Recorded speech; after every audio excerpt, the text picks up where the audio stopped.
couteau.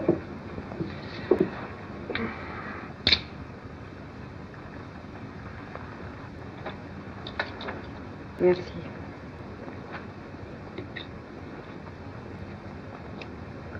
Sans pain? Non, mais dis donc. T'as changé ta de côté?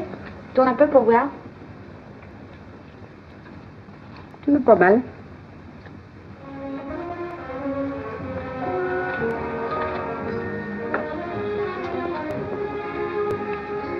Alors, t'es fâché avec ton homme? Oui, ça te gêne? Oui. Pourquoi? Je veux pas d'histoire, tu comprends? Dans ma bande, il n'y a jamais d'histoire, c'est mauvais pour les affaires. Ah. Alors, qu'est-ce qu'il faut y dire à ton Roland? Tu veux dire que je l'emmerde? Répète. Bah répète. Ça t'ennuierait de nous laisser, toi? Mais dis donc, je l'ai entendu, moi, la salope.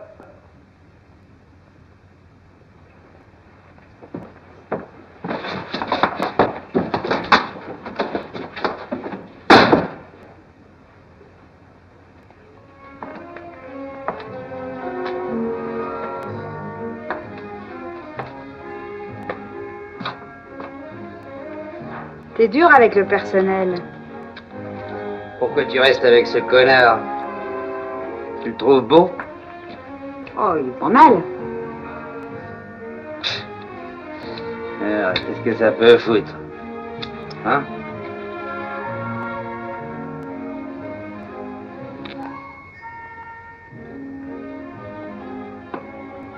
Je t'achète un Roland, tu veux? Eh ben.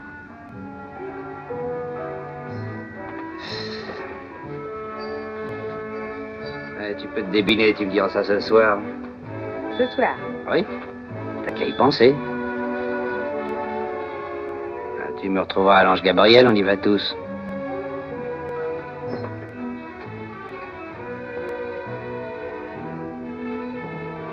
Réfléchis.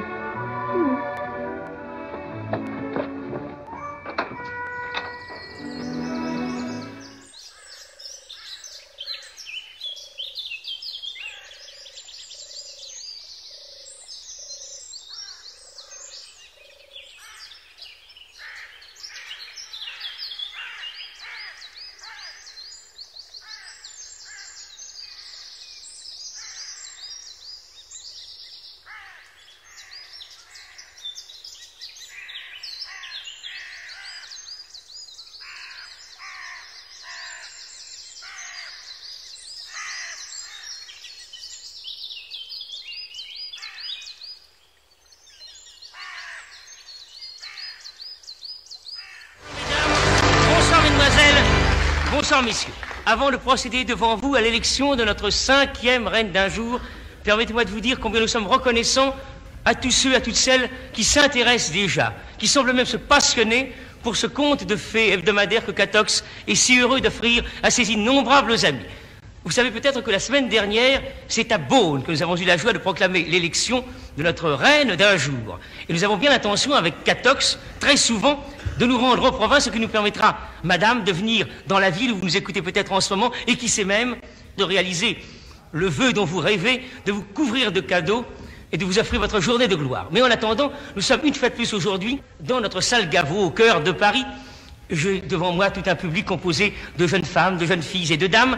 J'aperçois derrière moi le grand trône d'apparat qui a été préparé pour la reine, qui va être élue dans un instant. J'aperçois son diadème et son magnifique manteau de cour. Et vous savez comment nous procédons, c'est toujours de la même façon. Dans notre public, nous avons choisi 21 dames qui avaient émis des vœux. Sur ces 21, nous en avons retenu 5, et les 16 autres constituent maintenant notre grand jury qui est là, tout souriant à mes côtés et qui s'apprête, sur les 5 candidates que je vais interroger maintenant, à en choisir, à en désigner 2 qui seront les prétendantes.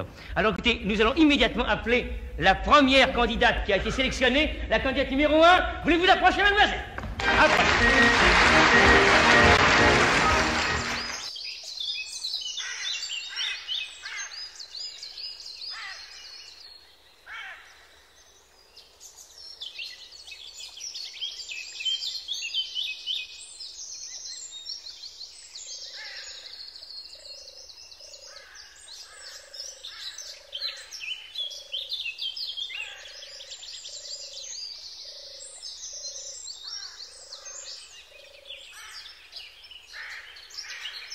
petit Michel. Je te remercie.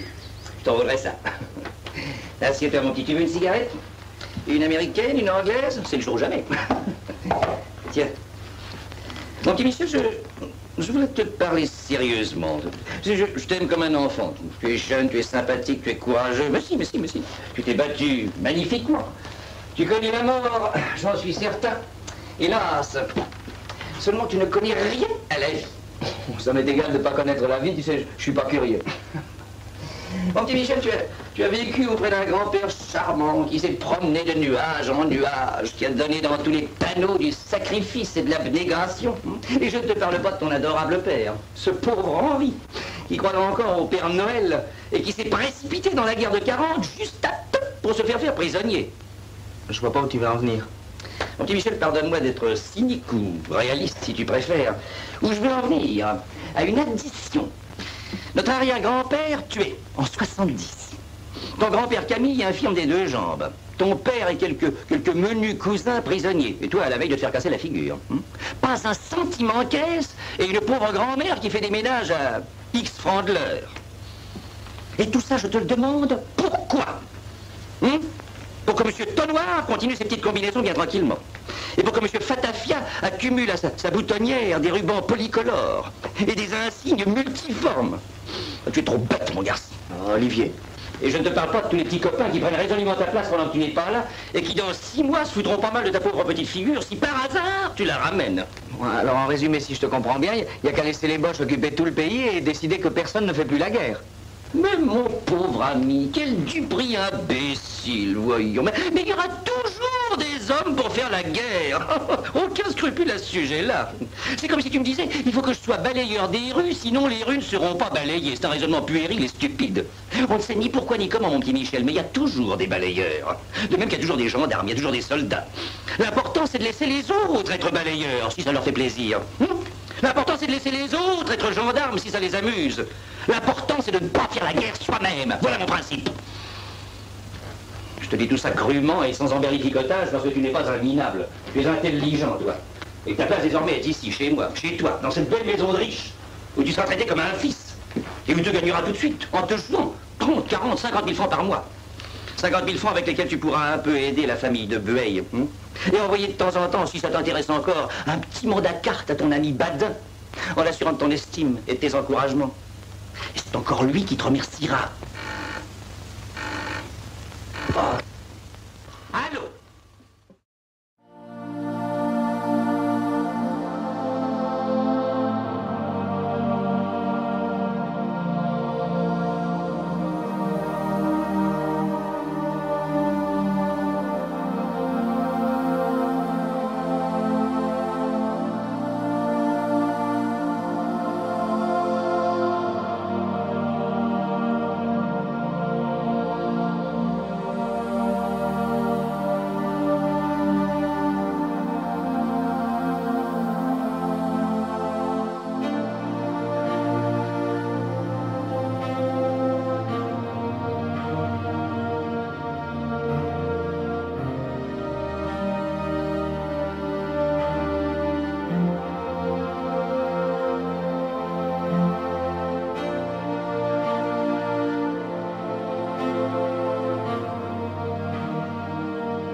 Alors, ma belle, ça va? Comment as-tu deviné que j'arrivais ce matin? Je suis venu tous les matins. Depuis 5 jours? Tu es gentil.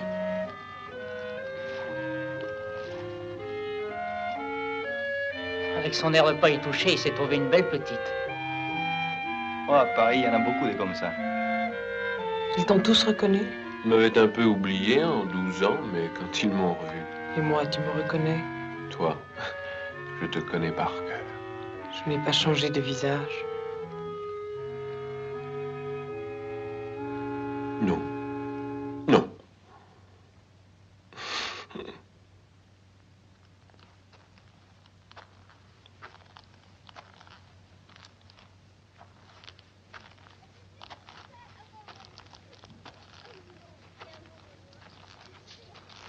Tu vois, c'est ici la pointe courte. Tu m'en as parlé si souvent.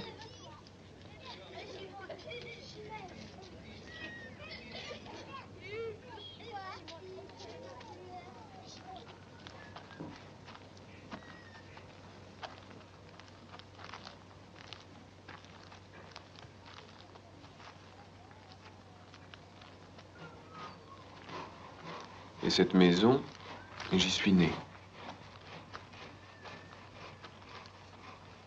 Celle-là? Oui. Et voilà le chantier.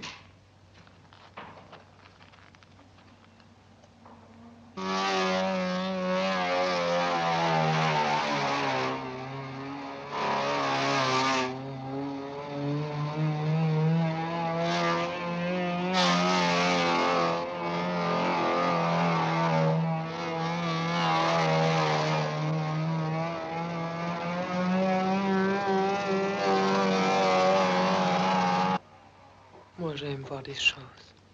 Moi, pas tellement. Dis tout de suite que je t'ai traîné en voyage les autres années. Non. Non. J'y étais heureux avec toi. Mais ici, je suis content que tu sois là, mais ce n'est pas de nous qu'il s'agit. Ici, il y a du plaisir à vivre. Ah, tu trouves, toi? Moi, pas.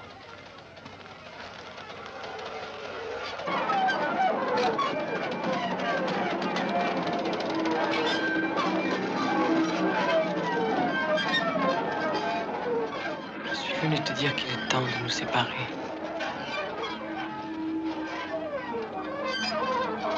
C'est ça que tu as inventé, toute seule, en 5 jours. Il y a plus longtemps que ça que j'y pense. C'était donc cela. On devait partir en voyage. On ne partait pas. Tu avais toujours des empêchements. Comme les jours de vacances passés et que je n'ai pas beaucoup d'imagination, je suis venu ici pensant que tu allais me suivre 1 ou 2 jours après.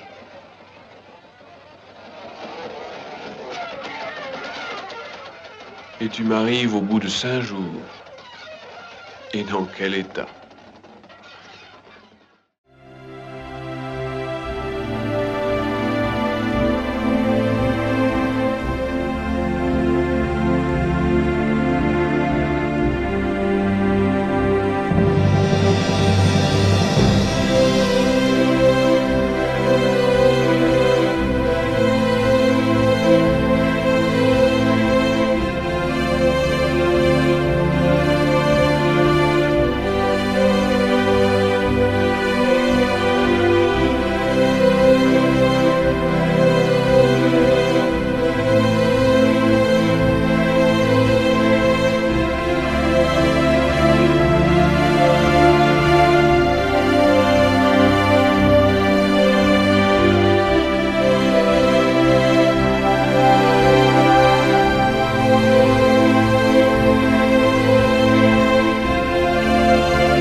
Pour avoir si souvent dormi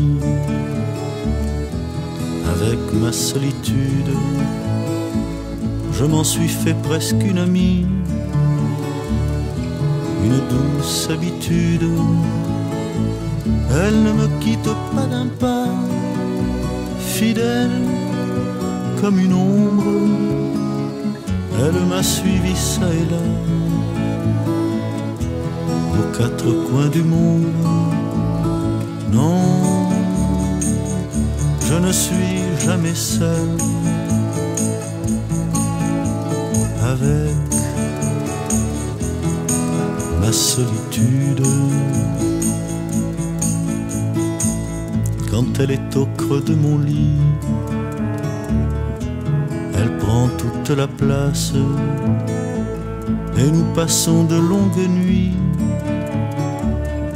tous les deux face à face. Je ne sais vraiment pas jusqu'où ira cette complice. Faudra-t-il que j'y prenne goût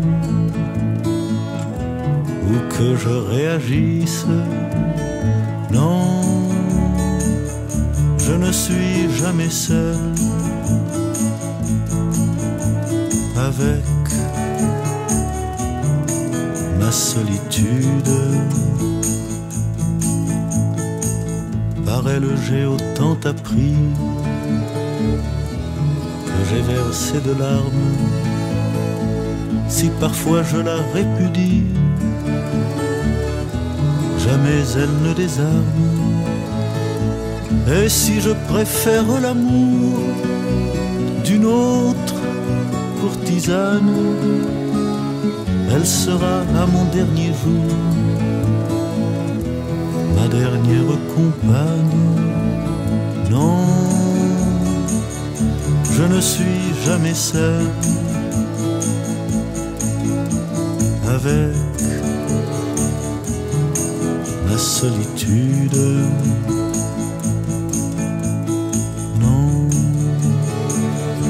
je ne suis jamais seul avec ma solitude.